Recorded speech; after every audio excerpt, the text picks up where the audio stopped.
بسم اللہ الرحمن الرحیم۔ نبی صلی اللہ علیہ وسلم کا فرمان، جب تم رمضان کا چاند دیکھو تو روزہ رکھو، اور جب شوال کا چاند دیکھو تو موقوف کر دو۔ سیدنا عبداللہ ابن عمر سے روایت ہے کہ رسول اللہ نے فرمایا، مہینہ کم از کم 29 دن کا ہوتا ہے، بس جب تک تم چاند نہ دیکھ لو روزہ نہ رکھو، پھر اگر مطلع ابر آلود ہو جائے تو 30 دن کا شمار پورا کر لو، یعنی بادل وغیرہ آئیں تو 30 رکھ لو، زیادہ اسی کا فائدہ بھی ہے، اور ظاہر ہے کہ رمضان کے مہینے کو پورا کرنا ضروری ہے۔ ہمارے یہاں ایک بڑی مشکل پیش آ گئی ہے، بہت سارے لوگ ایسے ہیں جو کہتے ہیں بس مکہ میں چاند نکل آیا یا مدینہ میں ہمارے لیے کافی ہے، چاہے کسی بھی دنیا کے ملک میں رہتے ہوں، حالانکہ خوب اچھے طریقے سے جانتے ہیں کہ اللہ تعالیٰ کی نشانیاں ایک وقت میں پوری دنیا میں ظاہر نہیں ہو سکتی۔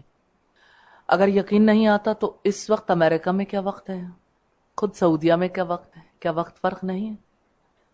کیا تاریخ فرق نہیں ہو جاتی؟ مثلا ہمارے یہاں مشرق میں دن پہلے آتا ہے رات بعد میں، اور جب ہماری رات آتی ہے تب مغرب میں دن کا آغاز ہوتا ہے۔ اس کا مطلب یہ کہ ان کا دن بعد میں شروع ہوتا ہے۔ اتنی بات تو سبھی کو پتا ہے، اور یہ یعنی ٹائمنگز ڈیفرنٹ ہیں مختلف علاقوں کے۔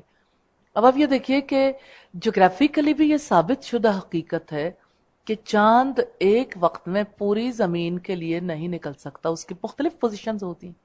اب بہت سارے ایسے لوگ ہیں جنہوں نے ہر طرف موومنٹ چلا دی کہ بس ایک چاند، یہی اتحاد بین المسلمین کا ذریعہ ہے، تو اللہ کے رسول کی خلاف ورزی ہے، اللہ کے رسول کے حکم کی خلاف ورزی، نافرمانی ہے۔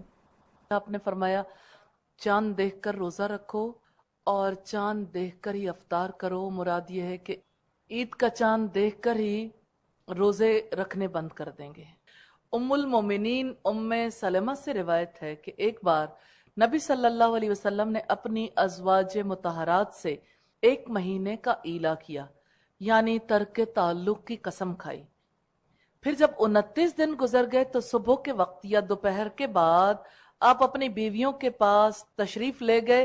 کسی نے آپ سے کہا آپ نے تو قسم کھائی تھی کہ میں ایک مہینے تک بیویوں کے پاس نہ جاؤں گا، تو آپ نے فرمایا مہینہ تو 29 دن کا بھی ہوتا ہے۔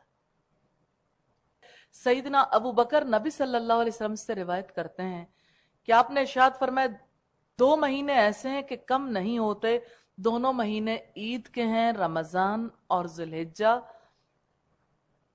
اسلاف سے اس کے 2 مشہور مفہوم ہیں، اگر ایک 29 کا ہوگا تو دوسرا 30 کا، یا دونوں 30 کے ہوں گے، دونوں 29 کے نہیں ہوں گے۔ پہلا مفہوم اس کا یہ ہے، اور دوسرا یہ کہ ثواب کے اعتبار سے ان میں کمی نہیں ہوگی، تعداد کے اعتبار سے کمی ہو سکتی ہے، یعنی 29 کے ہو سکتے ہیں۔